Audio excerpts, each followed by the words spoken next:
नमस्कार, आप देख रहे हैं सच की पुकार। आइए नजर डालते हैं आज की। मैं भ्रष्टाचार मिटाओ सेना का स्थापना 2007 में किया था, क्योंकि उसके पहले इंडिया आता था तो भ्रष्टाचार की वजह से सारा पैसा विदेश जाता था, विकास नहीं हो पाता था। तो उसके लिए हमने इस सेना का स्थापना किया और सोशल मीडिया के माध्यम से ये इंडिया में जो है इसके सदस्य हैं पूरे इंडिया में और इसे सपोर्ट कर रहे हैं। और हमने जो है विकसित देशों पे रिपोर्ट बनाया कि देश कोई विकसित कैसे होता है, जो भी प्रजातांत्रिक देश है, और उन पे रिसर्च करके मुझे जो रिपोर्ट प्रपोजल मैं लाया हूँ वो ये है कि यदि हमारी 3 शर्तों को लागू कर दिया जाए तो कोई भी देश बहुत जल्द ही विकसित हो जाएगा। और वो शर्त ये है कि जितने भी सरकारी कर्मचारी हैं उनको ईमानदार बनाया जाए। उसके लिए लेखपाल से लेकर के राष्ट्रपति तक की संपत्ति का जो है लोकपाल के अंतर्गत सीबीआई ला करके जांच हो, और यदि उनकी संपत्ति 1 रुपये भी आय से ज़्यादा मिलती है तो उनको जो है 10 साल का सश्रम कारावास हो और उनकी सारी संपत्ति जब्त हो जाए। और उसके साथ ही उन्हें उनकी संपत्ति जब्त होने के साथ ही 10 साल का सज़ा होना चाहिए। और दूसरी शर्त हमारी ये है कि जनतंत्र जो है धनतंत्र ना बने, वोट को खरीदा ना जाए। वोट को खरीदारी से रोकने के लिए हमने जो है एक मुहिम चलाया है इस पे भी, लेकिन वो शर्त ये है कि जो भी प्रत्याशी है उस प्रत्याशी का जीवन परिचय जो है घर घर तक पहुंचा दिया जाए चुनाव आयोग के साथ, जिससे कि प्रत्याशी का 1 रुपये भी खर्च न हो। इससे वो भ्रष्टाचार में लिप्त नहीं होगा, पैसा गवर्नमेंट का नहीं खाएगा और वो ईमानदारी से काम करेगा। और ये मुहिम हमने जो है फेसबुक के माध्यम से चलाई है। 1,50,000 लोगों ने इस पे साइन भी किया है, जिसे हम सुप्रीम कोर्ट को देने वाले हैं। सुप्रीम कोर्ट के न्यायाधीश हैं, मुख्य न्यायाधीश, कि इलेक्शन में बराबरी नहीं हो रहा है और हमारा संविधान बराबरी का मौका देता है, तो ये पैसे वाले जीत रहे हैं। इसलिए इसमें जो है हमारे प्रपोजल पे ध्यान दे करके एक खुद संज्ञान ले और इसमें चुनाव आयोग को डायरेक्शन दे।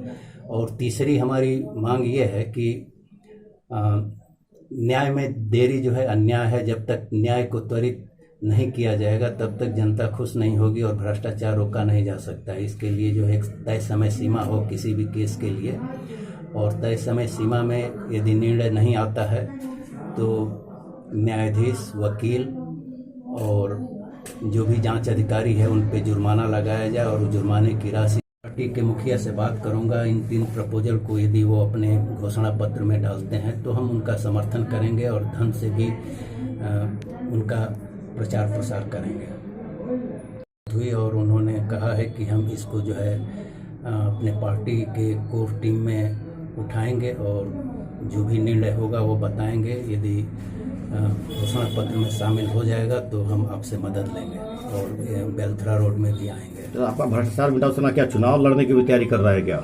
भ्रष्टाचार मिटाओ सेना चुनाव कभी नहीं लड़ेगा। हम देश की, हमारी जो है अमेरिका में रहते हुए देश के प्रति बहुत लगाव है और हम चाहते हैं कि देश की तरक्की हो।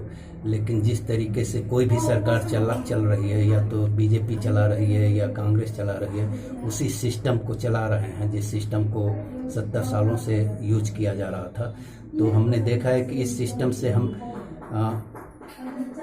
इंडिया के एक गांव की भी यदि अमेरिका के गांव की तरह बनाने की कोशिश करेंगे तो हमें लगता है हजारों साल लग जाएंगे। इसलिए बदलाव जरूरी है और जो भी पार्टी में ईमानदार लोग होंगे वो हमारी बातों को यदि सुनते हैं तो जरूर हमसे सहमत होंगे और अपने पार्टी में इस बात को उठाएंगे। और देश के प्रति यदि देशभक्त हैं, देश के प्रति लगाव है, तो अपने निहित स्वार्थ को हटा करके और इन 3 मांगों का समर्थन करेंगे, घोषणा पत्र में लाएंगे, जिससे जनता में जागरूकता हो और उस पार्टी को ही जनता जिताए जो इस भ्रष्टाचार से लड़ने के लिए तैयार है। तो ऐसा हम जो है आम आदमी पार्टी के कई विधानसभा सदस्य के जो प्रत्याशी हैं मऊ, बलिया, गाजीपुर, उन लोगों के साथ मीटिंग किया हूँ। वो लोग इसको सहर्ष स्वीकार कर रहे हैं और बोल रहे हैं कि ये लाइन हमारी पार्टी की भी है और यदि पार्टी नहीं भी तैयार होती है तो हम इन मुद्दों पे जो है हम भ्रष्टाचार मिटाओ सेना को समर्थन दे करके लड़ेंगे और विधानसभा में जाएंगे तो इस बात को उठाएंगे। इसलिए तो हमें आशा है कि यदि कोई पार्टी तैयार नहीं हुई तो हम गाजीपुर, मऊ और बलिया के आम आदमी पार्टी के विधानसभा सदस्य की जो प्रत्याशी हैं उनकी मदद कर उनके माध्यम से लोगों को जागरूक करेंगे। आपको क्या लग रहा है, अन्ना हजारे आज गायब हो गए हैं तो? अन्ना हजारे जी ने जो मुहिम छेड़ी उससे हम जुड़े थे, केजरीवाल के साथ भी जुड़े थे हम। उनसे पहले हमारी ये मुहिम शुरू हुई थी 2007 में और ये जो है इनकी मुहिम करीब 2015-16 से शुरू हुई थी।